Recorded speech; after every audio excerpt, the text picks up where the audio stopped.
So when we engage with an individual at a high frequency level, it doesn't matter what other games they're playing, as long as we don't join them in those games.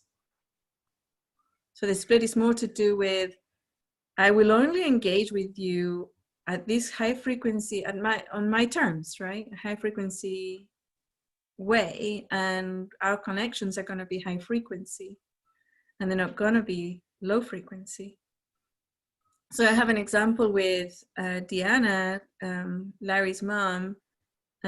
She passed away, I guess you didn't know, a few years ago. 2 years ago, I think. Yeah. Anyways, but when I first arrived, she would come to our place, and she, for the first 3 or 4 times, she would start engaging in really negative stuff, like gossip or just talking bad about people and situations and things. And I sat her down and I very clearly said, hey, Diana, I don't really do that. I will not speak ill against people who are not here to defend themselves. I generally prefer to talk with you about other things, interesting things that you know, your stories as an elder, and the crafts that you make, and even, you know, the beautiful things that happen in your life. I don't really want to engage in the other. So while you're here and while we're together, or even if we're taking a walk together, would you be open to just engaging in beautiful things?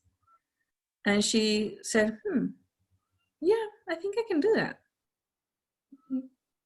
And from that day forward, that's all she did. She even came to one of the retreats, you know, and she would do all the exercises and she did the work, and not just that, but hearing, and every now and then she would catch herself, you know, oh, such and such, and she'd go, oh wait, no, we're not going to talk about that. I refuse to talk about that. Let's talk about this other thing instead. All right. So, and I remember once I didn't see her, and nobody had seen her, so I called her and I said, what's going on? And she said, oh, I'm feeling really negative right now, so I decided to stay home. I'm not going out anywhere. I said, oh, that's a shame, because you're going to the beach today. And she said, no, I'm not going to the beach. I said, well, you are. She says, no, I don't want to go to the beach. She says, well, you kind of are. You need some fresh air. And she said, yeah, but I'm in a very bad state right now. I says, well, I don't care. Let's just go to the beach. And she says, well, I'm not going. So I said, well, get ready, because I'll be there in 10 minutes. I said, I'm not going. I said, okay, see you in 10 minutes. And I hung up and I went over to the door, opened the door, and she was ready. And she said, I don't want to go to the beach. And I said, well, you're going, so let's go. So we got in the car and drove down to one of the really beautiful beaches that I knew she was her favorite. And we just walked, and she didn't say much, you know, and then occasionally I'll find something on the beach and said, hey, what is this? And she'd tell me what it was and everything. But she didn't engage in complaining or anything. She was being really diligent, you know, not to share the bad stuff.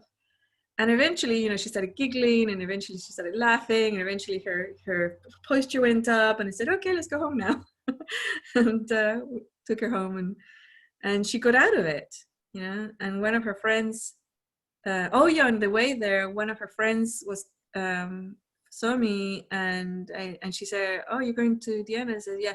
Oh, no, don't go there. She's not feeling well. She doesn't like people when she's not feeling good. He says, oh, yeah, I know that. And I carried on anyways, you know. And then when I met her the next time, she said, what did you do to Diana? You know, she was in a really bad funk. She never gets out of those for weeks, and suddenly she's all herself again here. Bright and bushy-tailed.